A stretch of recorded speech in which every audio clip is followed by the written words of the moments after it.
Hello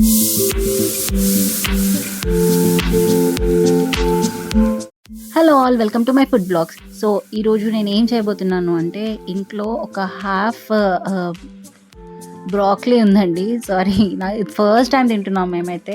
మా లైఫ్లోనే first time. అసలు చిన్నప్పటి నుంచి దీని టేస్ట్ తెలీదు, ఏం తెలియదు అనమాట. అయితే హాఫ్ ఆల్రెడీ మా మమ్మీ నూడిల్స్లో అయితే వేసేసింది. సో ఇప్పుడు దీంతోనైతే సూప్ చేద్దాం పదండి. అయితే చెప్పాను కదా, ఇది మేము ఫస్ట్ టైం తింటున్నాము అని చెప్పేసి. దీని రూపురేఖలు కూడా పట్టుకొని ఫస్ట్ టైం చూస్తున్నాను అనమాట నేను. అయితే ఇలాగే వీడియోస్ చూస్తుంటే యూట్యూబ్లోనే సూప్ చేయొచ్చు అని విన్నాను. ఇంకా సరే అని చెప్పేసి హాఫ్ తీసి వేడి నీళ్ళలో వేసేసి సూప్ చేయడం అయితే స్టార్ట్ చేశాను అనమాట. ఇంగ్రీడియంట్స్ అయితే చాలా సింపుల్ అండి. హాఫే ఉంది కాబట్టి ఒక్క ఆనియన్, 1 ఆలు అండ్ 1 ఫుల్ వెల్లుల్లి అయితే తీసుకున్నాను అనమాట. సో ఇవన్నీ కట్ చేసి పెట్టుకున్నాను ఇక్కడ. సో ఇక్కడ కుక్కర్లో ఆయిల్ వేసాను నేను. యాక్చువల్లీ బటర్ వేయాలంట, బటర్ లేదు. సో ఆయిల్ వేసుకున్నాను 2 టేబుల్ స్పూన్స్ అలా.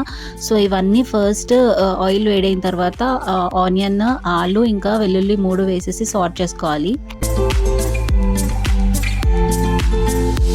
యాక్చువల్లీ ఇందులో మెయిన్ ఇంగ్రీడియంట్ వచ్చేసి వెల్లుల్లి అంటండి. సో వెల్లుల్లి ఫ్లేవరే ఎక్కువ రావాలి అంట. సో అందుకని వెల్లుల్లి మొత్తం తీసుకున్నాను నేను. అండ్ అలాగే ఇప్పుడు దాంట్లో సాల్ట్ అండ్ పెప్పర్ యాడ్ చేయాలి అంతే, ఇంకేం ఎక్స్ట్రా కూడా యాడ్ చేయొద్దు. మనకి పెప్పర్ అండ్ సాల్ట్తోనే టేస్ట్. సో పెప్పర్ వేసేసి ఇప్పుడు ఇది ఆల్రెడీ వేడి నీళ్ళలో పెట్టుకున్నాను చెప్పాను కదా. సో ఇవి వేసేసి సో దానికి తగ్గట్టు క్వాంటిటీ వాటర్ వేస్తున్నాను. ఒక 2 కప్స్ అలా సరిపోతాయి. సో నేను చెంబుతో పోసుకుంటున్నాను. సో క్వాంటిటీతో చూసి అవి మొత్తం మునిగే వరకు వేయాలి వాటర్ అయితే.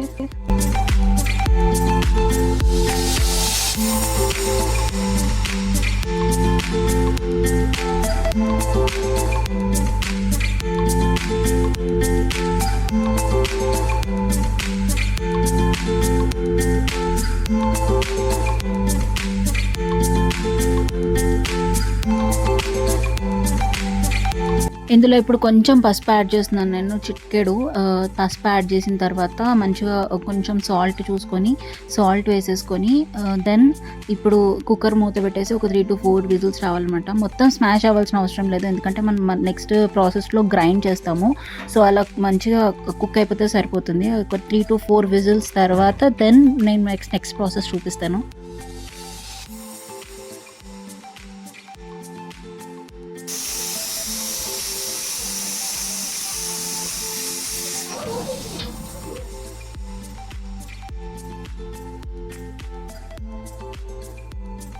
ఇప్పుడు ఆఫ్టర్ 3 to 4 విజిల్స్ నేను కుక్కర్ మూత ఓపెన్ చేసి పెట్టాను అనమాట. ఇంకా ఇప్పుడు ఏం చేయాలి అంటే, స్టాక్డ్ వాటర్ ఉన్నాయి కదా అందులో, అవి అలాగే ఉంచేసి మిగతాది ఇవైతే కుక్ అయ్యాయో అవి గ్రైండింగ్కి తీసుకోవాలన్నమాట. సో స్ట్రెయిన్ చేసేసి తీసుకోవచ్చు, లేదు నేనైతే డైరెక్ట్గానే తీసుకున్నాను, ఎందుకంటే అవి కూడా అలా నోటికి వస్తే పర్లేదు అని చెప్పేసి. ఇలా చూస్తున్నారు కదా, అలా స్మూత్గా అయితే సరిపోతుంది పేస్ట్.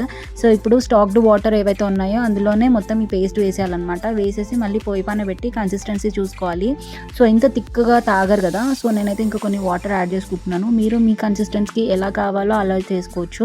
సో ఇంకా దాంట్లో ఒకసారి సీజనింగ్ చూసుకోండి. సాల్ట్, పెప్పర్ మనకి ఎంత ఘాటు కావాలి, ఎంత ఉప్పు కావాలా అని చూసుకొని అవి యాడ్ చేసుకుంటే సరిపోతుంది. నేను ఇక్కడ ఉప్పు అండ్ కొంచెం పెప్పర్ యాడ్ చేశాను అనమాట. గొంతు ఘాటుగా ఉంటేనే బాగుంటుంది కదా అని చెప్పేసి.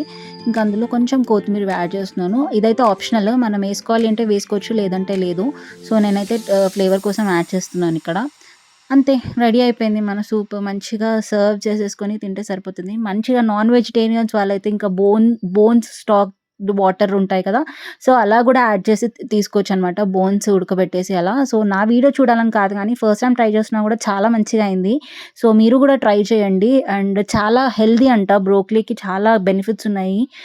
అందుకని ట్రై చేశాను వేస్ట్ చేయకుండా. మా పాపకు కూడా పెట్టాను, సో అది కూడా తిందనమాట. సో ఈ వీడియో కనుక మీకు నచ్చినట్టయితే please do like, share and subscribe to Vrindanshi Vlogs. Thank you. See you in the next video. Bye bye.